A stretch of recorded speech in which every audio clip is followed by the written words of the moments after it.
होली को लेकर जहां देश में सियासत देखने को मिल रही है, वहीं डेली 24 भारत ने प्रयागराज के फूलपुर से बीजेपी सांसद से होली पर खास बातचीत की, जिसमें उन्होंने होली की हार्दिक शुभकामनाएं दी और वहीं उन्होंने कहा कि होली भाईचारे का त्यौहार है, सभी को मिलजुल कर ये त्यौहार मनाना चाहिए। आगे क्या कुछ कहा है, सुनिए जरा आप भी। बल्कि सीओ की तरफ से उस पर भी जो है लगातार हंगामा जो है विपक्षी दलों की तरफ से देखने को मिल रहा है। हमारे साथ खास बातचीत करने के लिए प्रयागराज के फूलपुर से सांसद प्रवीण पटेल थे।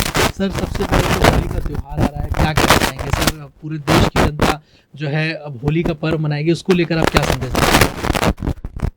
होली हम सभी के लिए एक ऐसा त्यौहार होता है जिसमें पूरे देश के लोग, पूरे दुनिया में जितने भी भारत के रहने वाले लोग हैं, बहुत ही उल्लास के साथ, उत्साह के साथ मनाते हैं। ये रंगों का त्यौहार है, एक आपसी भाईचारे का, आपसी मिलन का। हमारी जो संस्कृति रही है वो ऐसी रही है कि हम जो भी ऐसी गंदगी रहती है, कोई बात रहती है या मन के अंदर कोई विकार रहता है, तो उसको होली में हम समाप्त करने का काम करते हैं।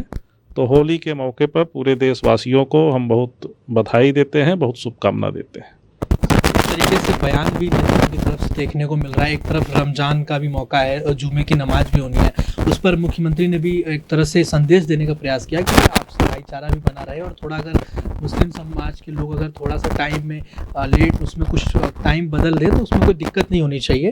और लेकिन इस बयान पर विपक्षी दलों की तरफ से तमाम तरह की बातें निकल के आ रही हैं और वो कह रहे हैं कि जो सरकार है वो एक तरह से हिंदू मुस्लिम करने की। देखिए, अगर कहा जाए तो विपक्ष हिंदू मुस्लिम करने की कोशिश कर रहा है, इसलिए कि माननीय मुख्यमंत्री जी ने तो इस बात को कहा है कि भाई एक ही दिन होली पड़ रही है और एक ही दिन जो है रमजान का भी, उस दिन जुमे की नमाज भी है। तो दोनों ही त्यौहार को, दोनों ही चीज़ों को हम भाईचारे के साथ मनाना चाहते हैं।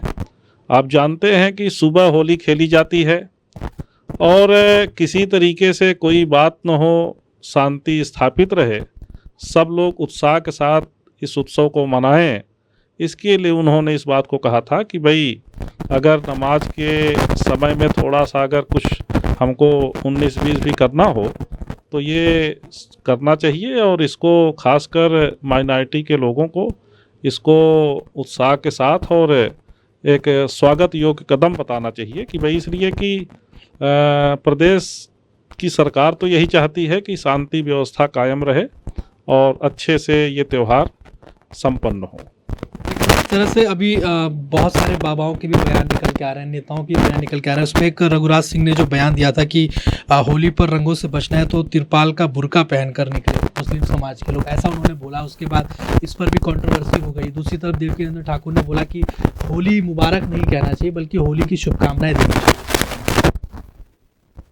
देखिए, कौन क्या कह रहा है हम उस बात को टिप्पणी नहीं करना चाहते, लेकिन होली सौहार्द का, भाईचारे का एक त्यौहार है। सारे देशवासी मिलकर उसको मनाते हैं और इस बार भी होली इसी तरीके से हम लोग मनाएंगे। और बहुत सारे लोग टीका टिप्पणी कुछ करते हैं, तो उस पर हमारा कोई ऐसा बयान नहीं है उसमें। हमने प्रयागराज के फूलपुर से बीजेपी सांसद प्रवीण पटेल से वीडियो जर्नलिस्ट के साथ में हिमांशु दुबे, डेली 24 भारत।